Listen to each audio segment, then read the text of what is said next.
Hey guys, how's it going? So I'm gonna give you guys an update on my 2008 Chevy Tahoe hybrid, particularly the transmission issue that it had. Yeah, so here's the update on it. Now, this is not my everyday car. This is not my everyday truck, all right? I don't drive this on a regular basis. This is pretty much my work truck or my storage truck. Basically because of how expensive gas is, and I do drive a lot.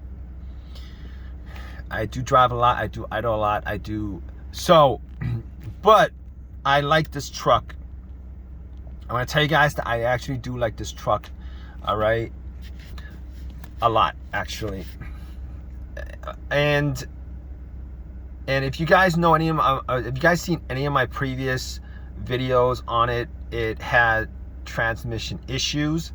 It had transmission issues like a lot of people seem to have transmission issues for this year of the Tahoe hybrids 2008, 2009, obviously because 2008 was the first year that Chevy GM came out with the hybrid version of this truck, or even I don't know.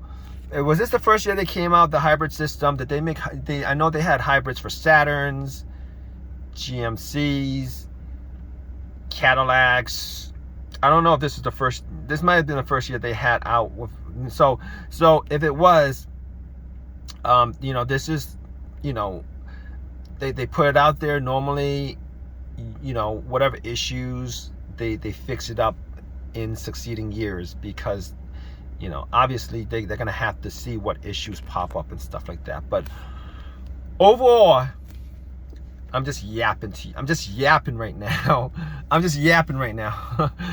But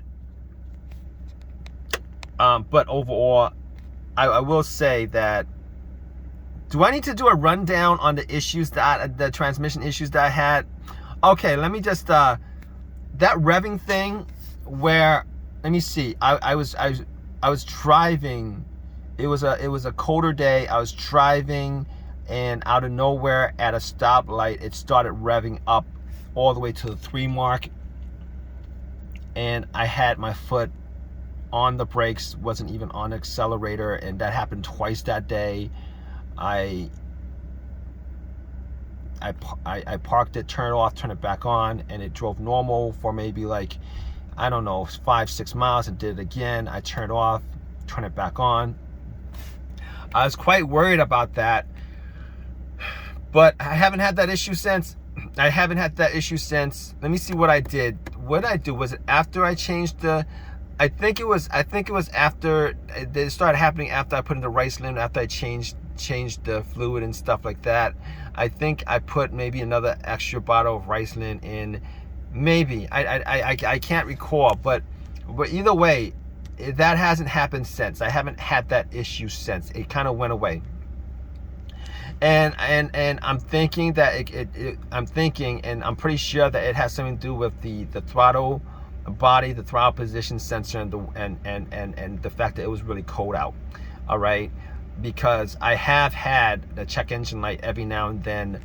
Now I don't always drive it enough to actually have that check engine light come on, because I've erased it, but for the throttle position sensor, and I'm almost positive that the throttle body is bad. If you guys have that situation with this car, you guys had these situations even with the non-hybrid Tahoes, Suburbans, GMC, Yukons, whatever else, all these trucks, it's probably your throttle body. Probably your throttle body. And some of these transmission issues that I've had may also been the throttle body, but not 100%. I know not 100% because the fix that I did to it, I added AT105. I did a whole entire bottle of AT105, and I did 1.5 bottles of Riceland transmission fix.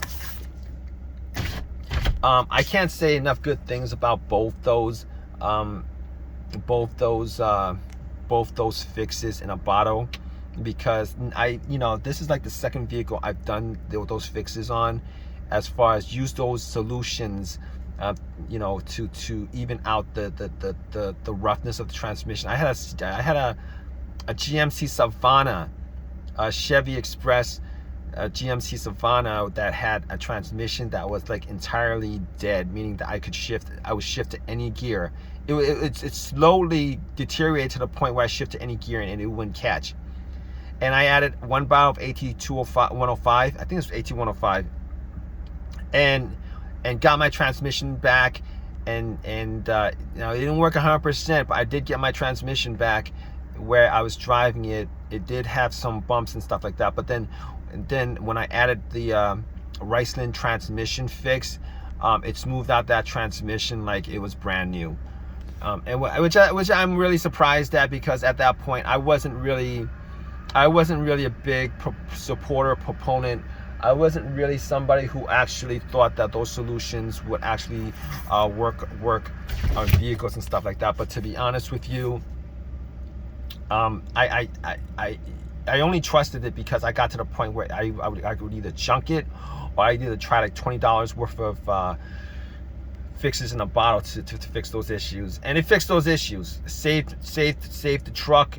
It drove fine up until the point where I sold it. Instead of chunking it for $500, I sold it for like $3,000 or something like that. But no, the transmission was strong. It was strong, and that was a big rebuilt transmission with maybe, I don't know, like 10,000 miles on it. Started having issues, and I really didn't hardly drove that van too much. Maybe like once a month with once a month, every month, for like 10 years when I had that van. But anyway, back to this. What was I saying? Right, the slipping. I haven't really, every once in a while I would have an issue where I press my foot on the accelerator, and then it would just rev up to the 3 mark, go back down, and then whenever that happens, it goes into a cycle where it won't do the auto stop for maybe like 10 miles until it resets itself. Once it resets itself, it drives fine. But I could be driving like driving like 40-50 miles on that day, and it might happen maybe like once, and then it goes another 10-20 miles or whatever, and then it resets itself. It goes back to the auto stop. Or if I actually just shut the car off for like 15-20 minutes or whatever, go to the store, come out, and it just drives fine after that. Now, I've always said that, I'm not expecting like this to be a perfect transmission, because this is like technologically, when it came out, it was technologically advanced for what it was. And not only that, but it was more like this was the first time that GM put out a version of this car that's the hybrid. But I've had it on a two-wheel drive.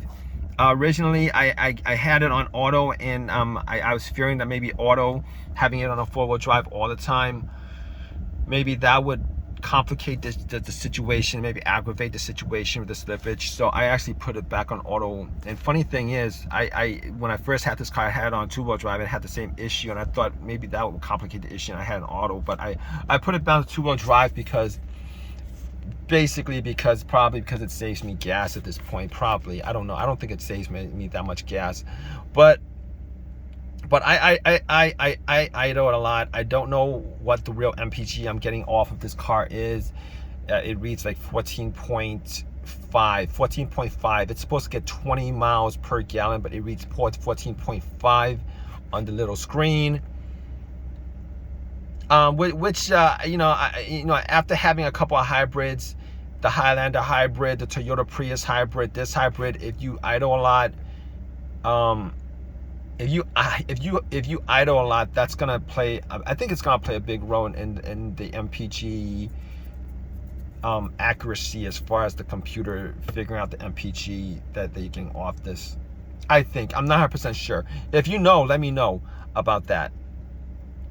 But I haven't had any issues with any kind of slipping or anything like that ever since I did the 1.5 bottle of Ricelands. And I was thinking about maybe I could, I could get, get rid of that issue with it.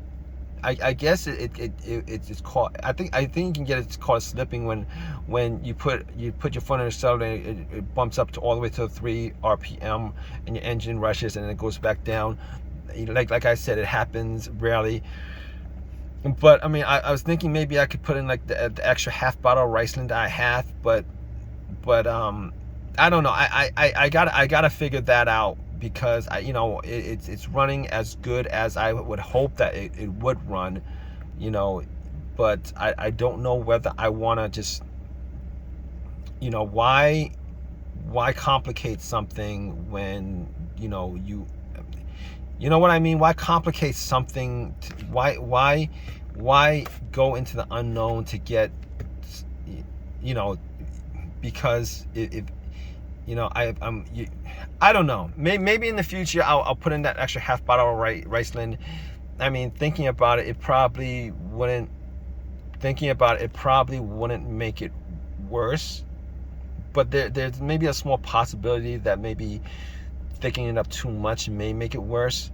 I mean, I'm talking about thickening up the fluid. I don't know. Maybe at some point. Maybe at some point I might just add another bottle of it. I'm not 100% sure, because I might add another maybe bottle of transmission fluid, because for whatever reason the readings that I'm getting from the dipstick is kind of off. And I actually did a video on off readings with on the dipstick. But regardless, I know if you guys are watching this video, you guys are probably one of the people who actually have, there's a lot of people. You go online, you do searches, you go on YouTube. There's a lot of people who have these issues trying to fix it and stuff like that. I wouldn't go into the, I've done multiple videos on this.